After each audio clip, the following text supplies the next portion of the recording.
Greetings, greetings, good evening. I am Carolyn Lewis. This is FBMD, Faith by My Deeds. How are you? I want to come on briefly about anything that I'm going to cover. You come on in, ask your questions. We want to talk about representing yourself well, doing the right things when no one is looking, that your integrity, how you represent yourself, how you represent others, and on your job, how you represent the company in which you work for. Always putting your best foot forward. Now, throughout different aspects of life, doing your best, being the very best that you can be, representing yourself, your family, and if you're a Christian, representing Christ well, because sometimes you'll be the only scripture, that people will see you, people will read, and you are the representation a lot of times. And we as Christians say, now, man is not God. Don't look at them, but sometimes you have to look at if they Christians, if they're Christ-like, you're looking to see Christ in them. But also with that note, you gotta remember some people are just Christian by word of mouth. They're not actually walking the walk, they just talking. They're not being filled with his word, filled with the behavior, how they treat people is not showing anything, how they do their work on the job is not showing, what kind of neighbor they are is not really showing. So be careful. Now, if you see someone who's actually representing Christ in their life, they're honest, their integrity is intact, they have good moral standards and characteristics that represent who you would see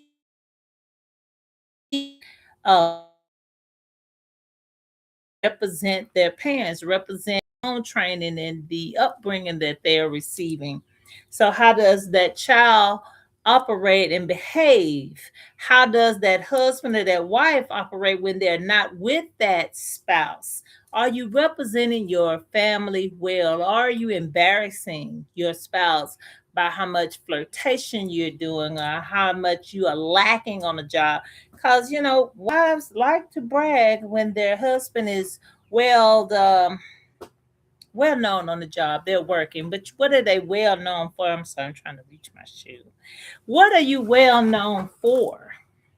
Is your work dependable? Is it reliable? Can someone take your word on the job and say if he said or she said this is done and it's well, or they believe this to be so, it is so. If they said they put this in, even though you may not see it here on this spot, it's there completed. The person's integrity fit into what they're doing, putting your best foot forward. And even when you're tired, even when you may have a lot going through your mind, whether if it's at home or if it's with a different family member or if it's your bill circulating in your mind, whatever it may be that you're going through, are you representing your work ethics well?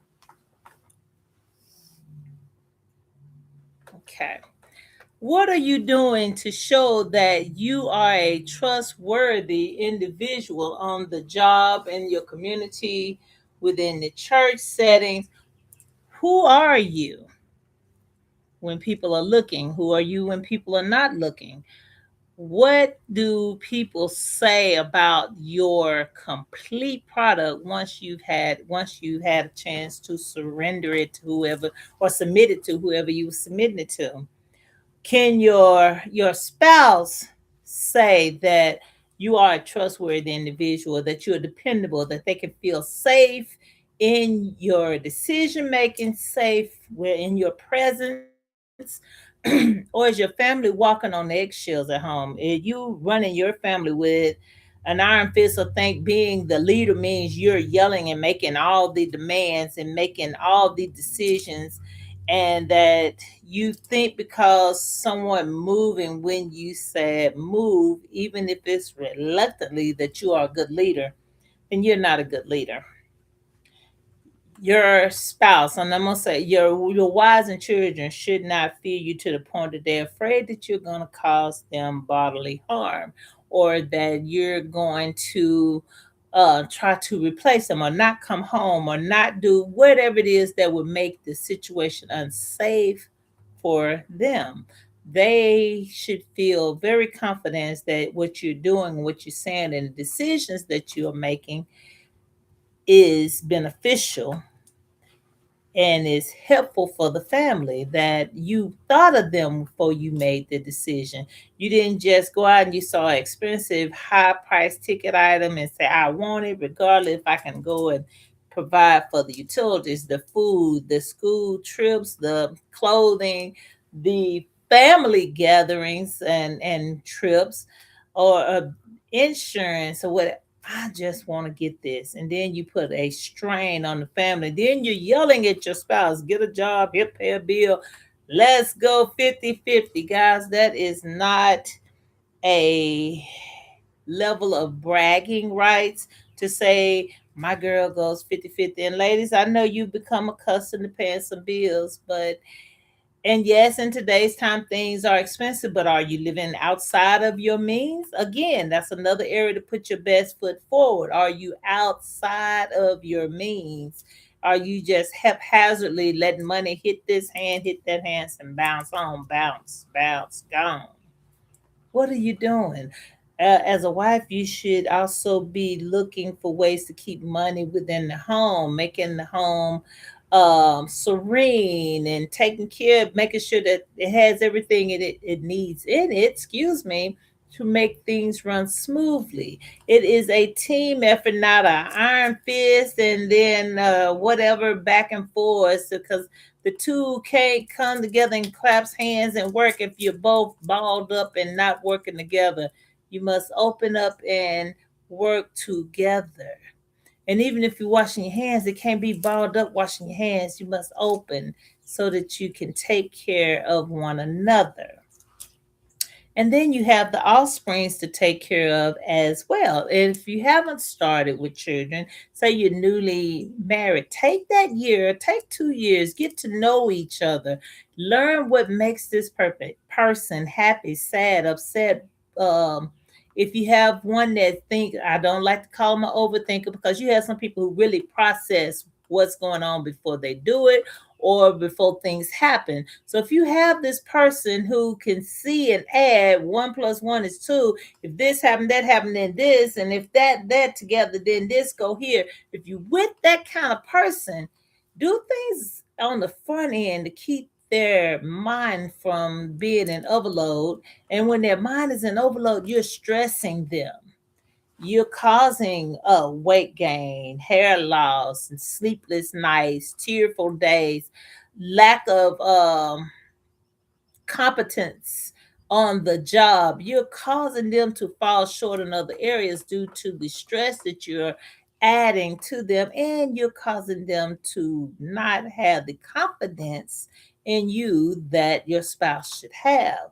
So be careful. Learn your person to see how they think, act, how they receive information, especially from you. What's their perception of what you said, and how did you say it? This is all putting your best foot forward. You got to think first, always thinking, always perceiving, paying attention, watching, not just hearing with your ears, but you need to watch. You need to be attentive to how you affect them, as well as knowing how they affect you and what things make you feel astray on things, so that you can communicate that back to the individual. Again, communication, being watchful, paying attention is vital. At home, yes, with your spouse, but you also must pay attention to that on the job. If what I'm doing, is it success, is it not successful enough, is it up to par, is my work good enough to say that it can be productive on the job? Or are you doing the things, are you doing the things that you should to benefit not just you, but the company in which you're working for? Can they depend on your work performance? Again, putting that best foot forward when you do the very best that you can. And if you perceive your best is not enough, are you learning? Again, are you learning more so that you can be the best at what you're doing. So at least improve your performance. Are you doing those things? If you don't know something, read about it, research it, ask somebody, get someone to show you, and then do not be so timid that it hurts your feelings if someone show you how to do something. I say, no, that's not the best way to do it. Do it this way. Be open and accepting to instructions, being open and accepting to seeing things in a better light. There's more than one way to do anything, and sometimes somebody else have a more effective means or way of doing things. Be open to that so that you can perform better. Okay. Again, putting your best foot forward, being the very best that you can be, and take other people's feelings into consideration, especially at home. But on the job, if you're working with your coworkers, don't just cut them down, talk about how bad this or that is or that. If you cannot pour something positive into them, then you leave it alone and let your supervisor, your boss, or another coworker who can give a positive words and changing things, or show in a positive manner how to be more efficient in your work, or help them to be more efficient in their work. These are the things that you must do at home, at work, in your neighborhood, whatever organization you're in, so that you can present yourself and be trustworthy. Present yourself in your work performance, be effective, um, and at the best aspect that you could possibly turn in, and also be competitive with others, that your work is not so low that others can easily surpass your work. Then you're not effective on your job, effective within your marriage if you're doing bare minimum. You hear a lot, well, that wasn't my responsibility, that's not my area, that wasn't on me, well, you didn't give this to me. Can you help improve your department? Can you help improve things that you are a part of? Can you? If so, do so. If you don't do it, why aren't you helping to improve things? Can you come up with a good reason for that?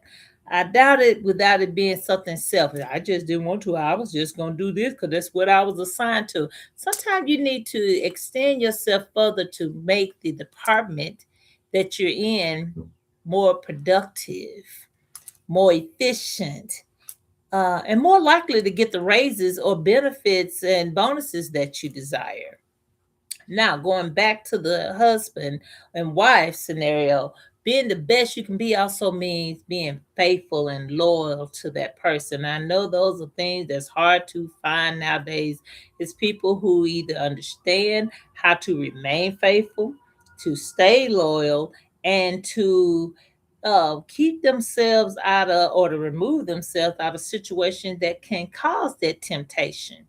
And one thing that a husband and wife can do is tend to each other to keep them from falling short and falling into temptation with someone else. But also manage yourself. It's not always on your spouse where they ignore me, they didn't talk to me, so I'm gonna go talk to him, or they didn't do this, or they hadn't been well enough for me to touch them, or whatever. No, those excuses. Set within yourself. Set within yourself. Set within yourself, mind, body, and spirit, to be faithful to yourself and to your spouse. You know you're being tempted by someone, separate yourself from that area. Oh, it's on my job. Well, you don't have to be in that person's face if it's on your job. Or they're my neighbor. What you want me to do? Tell them don't come outside? No, you manage yourself to the point where you know what time of the day this person is coming out flaunting and carrying on. Make sure you manage that well. Make sure you set up a clear barrier, boundaries to protect yourself, and make sure that any extra time or attention you would have given, give that to your children. Make sure that your family is well taken, instead of saying my one in hour she was fine or he was fine, he's muscular. She had a shape of his cologne. Well, buy the same cologne or the perfume for your spouse, where they smiled. But find out why you're having such a hard time to smile with your spouse. And if it is because of the communication between you and your spouse that you don't smile with them, discuss it, work it out, come up with some kind of way of building back up your team, your partnership with your mate so that you can remain faithful to them. Find that joy and peace within them, um, to be able to help you to move and maneuver about. Because there's going to be other people that you do find attractive, but you must be committed to where you made your vows. Again, going back to something I said previously on another video, is that your vows must be set up for the two of you, not just saying traditional vows.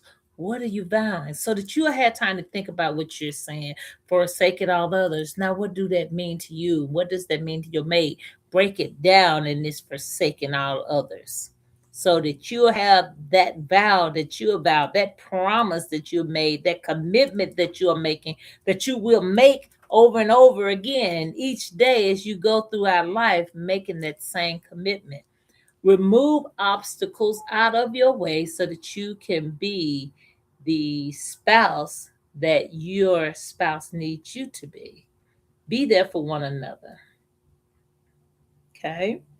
Learn their love language, allow them to learn yours, and be open to them about hurt feelings. Don't just let it fester, because that will cause other issues. So, I'm going to end because I don't want to make this video too long. But if you do need help in these areas, whether it be at home, in the neighborhood, at church, on your job, within yourself, be the very best that you can be for yourself. Eating right, getting the proper rest that you need, taking care of yourself, look good, feel good, dress better, feel better.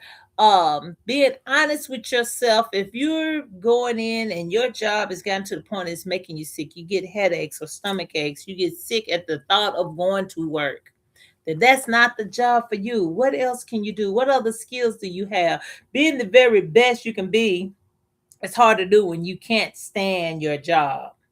And you make it hard on the people you work with, your co-workers, because you're not doing your best.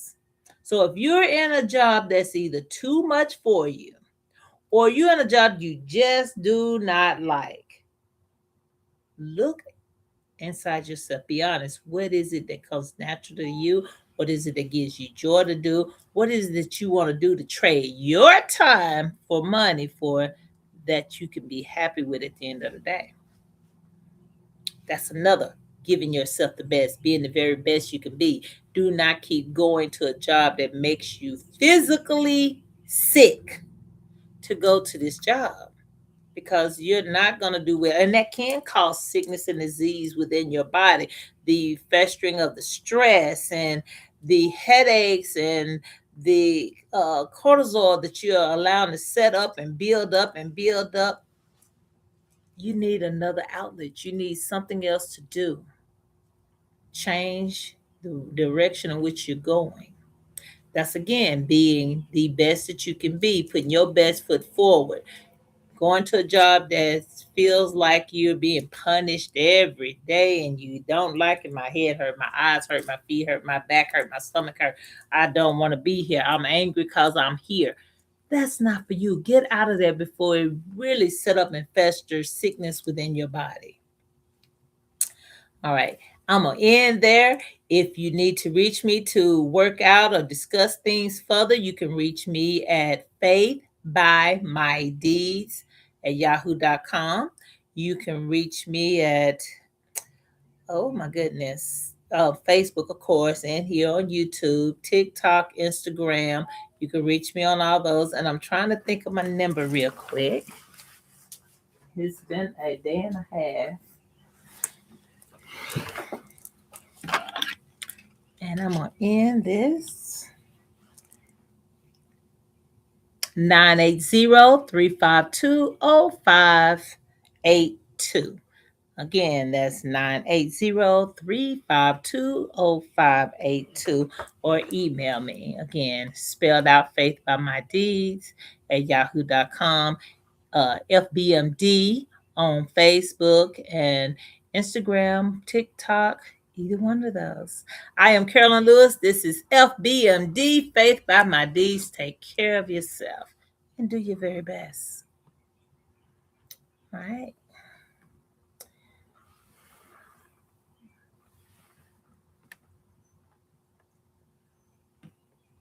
Okay, I've ended that one, but I can't find. Let's see, not screen share. Isn't this some? I'm not ending this page, am I? Huh. There we go.